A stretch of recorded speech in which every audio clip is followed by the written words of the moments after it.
The apostles carried Jesus' message far beyond the walls of Jerusalem. So join us as we uncover the lives of James, the son of Zebedee, Simon, the Zealot, Jude, Thomas, and Matthew. Apostles of really courage, integrity, transformation, and teaching, whose witness helped the movement to grow and endure.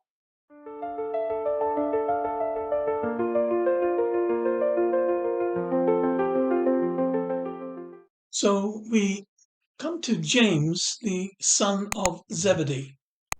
Now, please remember, James, with his brother John, had left their thriving fishing business and followed Jesus, joining the building entourage of Jesus' movement. Well, they were used to the authority within their business. So, within the new environment they were now in, well, it's not surprising they continue to see themselves in leadership roles within the movement. However, we see how Jesus began shaping their characters. See, in Mark chapter 10 and verses 35 to 41, we read, "Then James and John, the sons of Zebedee, came to Jesus and declared, 'Teacher, we want you to do for us whatever we ask.' 'What do you want me to do for you?' he inquired. They answered, 'Grant that one of us may sit at your right hand and the other at your left hand in your glory.' 'You know what you're asking,' Jesus replied. 'Can you drink the cup I will drink, or be baptized with the baptism I will undergo?' 'We can,' the brothers answered. 'You will drink the cup that I drink,' Jesus said, 'and you will be baptized with the baptism that I undergo. But to sit at my right or my left is not mine to grant. These seats belong to those for whom they have been prepared.' When the 10 heard about this, they became indignant with James and John. So Jesus called them together and said, 'You know that those regarded as rulers of the Gentiles lord it over them, and their superiors exercise authority over them. But it shall not be this way among you. Instead, whoever wants to become great among you must become your servant. And whoever wants to be first must be the slave of all. For even the Son of Man did not come to be served, but to serve and to give his life as a ransom for many.' Now, the lesson served them well, as indeed began shaping the personalities of not only James and John, but the rest as well. However, in these two brothers, whom Jesus nicknamed sons of thunder because of their fiery zeal, Luke 9 and verse 54, well, we find a changed personality. The zeal still there, but the fire calmed by the time we get to Acts chapter 12 and verses 1 and 2, where we read, "About that time King Herod reached out to harm some who belonged to the church. He had James, the brother of John, put to death with the sword. Yes, James suffered to the point of death, just as they both assured Jesus they would be prepared to. And it seems that his brother John's fading out from the account in Acts, well, it may not be coincidental. Ask yourself, How likely would it have been for John to return home to mourn his brother's death with the rest of the family? Very likely, wouldn't you say? See, James became the first apostle to lose his life because of his faith. So now we next move on to Simon the Zealot. But first, let's step back for a moment and have a think. See, the Gospels say nothing about him or other than his name, which appears in the listings. Now, why would that be? Well, here is another piece of data that really is staring at us in the face when we look at the evidence carefully. Mark chapter 3 and verse 16 to 19, Luke 6, 14 to 16, and Matthew 10, 2 to 4 provide the names of all 12 apostles Jesus chose. But there are three mysterious names on that list that none of the three synoptic gospels accounts. They provide no detail at all. No interactions with Jesus. Just three names. James, son of Alphaeus, Simon the Zealot, and Judas, otherwise known as Thaddaeus. Now, here are the names of the brothers of Jesus. Mark 6 and verse 3 records James, Jose, Judas, and Simon. James, Judas, Simon, same names as the unknown apostles. It's a coincidence, of course. Surely it has to be. Well, decades before these gospel accounts were penned, please note this. In writing about the rights of an apostle, Paul had something to say in 1 Corinthians chapter 9 and verse 5. Let's read it. Have we no right to take along a believing wife, as do the other apostles and the Lord's brothers and Cephas? Paul sandwiches the Lord's brothers between the other apostles and the apostle Peter. Is not Paul here confirming that the Lord's brothers, James, Simon, and Judas, were in fact apostles? But there is more. We know that James was the lead apostle in the book of Acts, albeit in a somewhat diminished way. The writer does portray him, though. We also know from non-canonical historians that Simon the Zealot took over that leadership's role when James suffered martyrdom in 62 CE. And additionally, other non-canonical writings have Jude as a successor to Simon. Now, of course, organized religion would have us believe this is just, at best, coincidence.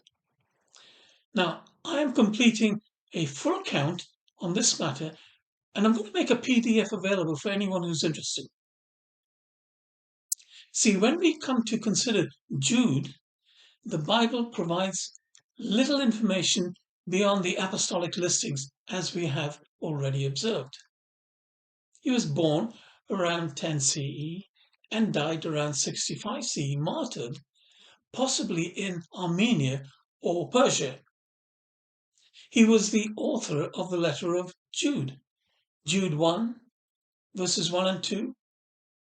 We read, Jude, a servant of Jesus Christ and a brother of James, those who are called, loved by God the Father, and kept in Jesus Christ.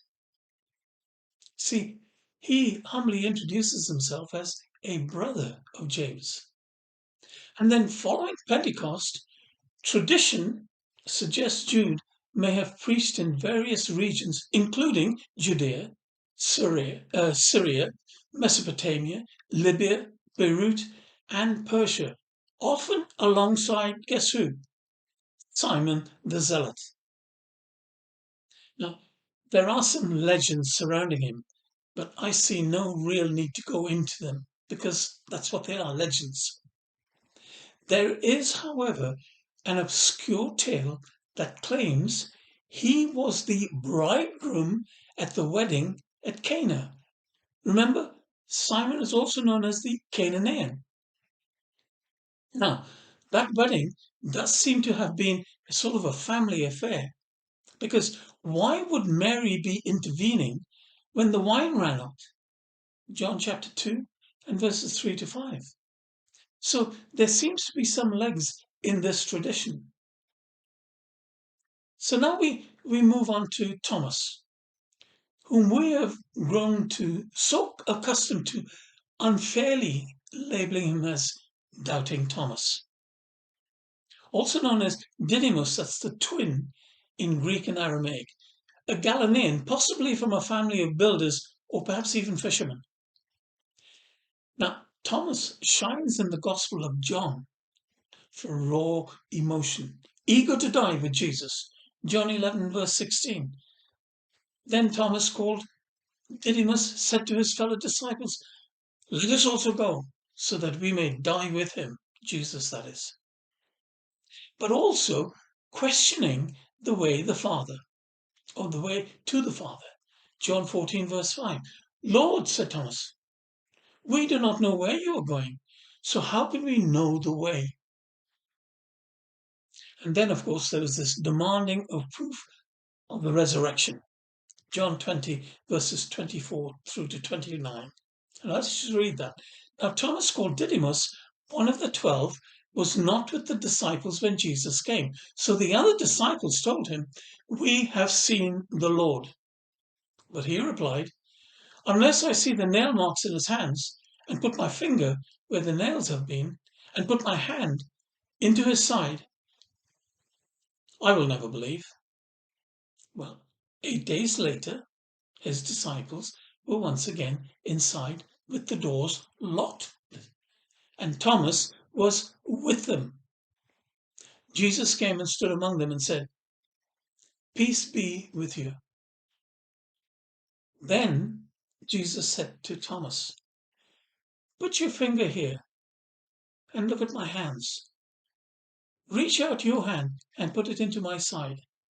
Stop doubting and believe." Thomas replied, "My Lord and my God." Jesus said to him, "Because you have seen me, you have believed? Blessed are those who have not seen and yet have believed." This, of course, earning Jesus' rebuke that blesses the unseen believers. See, however, far from being a mere doubter, he was a bold apostle, carrying the gospel into the eastern frontiers, especially India, where he is revered as the apostle of the East. See, church fathers like Origen and Eusebius credit him with founding congregations in Palestine, Mesopotamia, Parthia, Iran, that is, and Ethiopia. That's before he began his Indian Odyssey, which was around 52 CE. See, his faithfulness to Jesus eventually cost him his life in Mylapore, India, where, according to Indian tradition and the writings of an apocryphal book, the Acts of Thomas, some jealous priests and a king's brother speared him to death during prayer atop a hill now known as St. Thomas's Mount. There are no family details in scripture, but traditions link him with a twin brother or sister. But of course, we have the Gospel of Thomas and its insights, particularly saying 12, that we have already covered in series 5. So now let's move on to Matthew. Matthew 9, 13 and 14. Once again, Jesus went out beside the sea. All the people came to him, and he taught them there. As he was walking along, he saw Levi, son of Alphaeus, sitting at the tax booth. "Follow me," he told him, and Levi got up and followed him. Now, the account indicates that he was from Capernaum, where his tax booth was, and early traditions and apocryphal texts offer sort of glimpses into his ministry, his life, and his death. And a picture is painted of a faithful evangelist whose ministry extended beyond Galilee. Irenaeus of Lyon, this is around 180 CE, records, along with Clement of Alexandria, which is around 200 CE, that he first preached in Judea to the Hebrews. By the 4th century, these traditions inform he expanded his missionary journeys into Syria, Persia, Media, and Ethiopia. See, Matthew is universally venerated as a martyr. His death was around, 68 CE in the country of the Parthians near modern Egypt, or perhaps Ethiopia. See, these apostles show us the power of transformation, integrity, and faithful teaching. Now, in the next video, we will turn to Philip, Bartholomew, Andrew, and Matthias, whose quiet perseverance and outreach extended the message into new communities, ensuring the early movement's real growth and continuity. So, until then, thank you, and see you next time.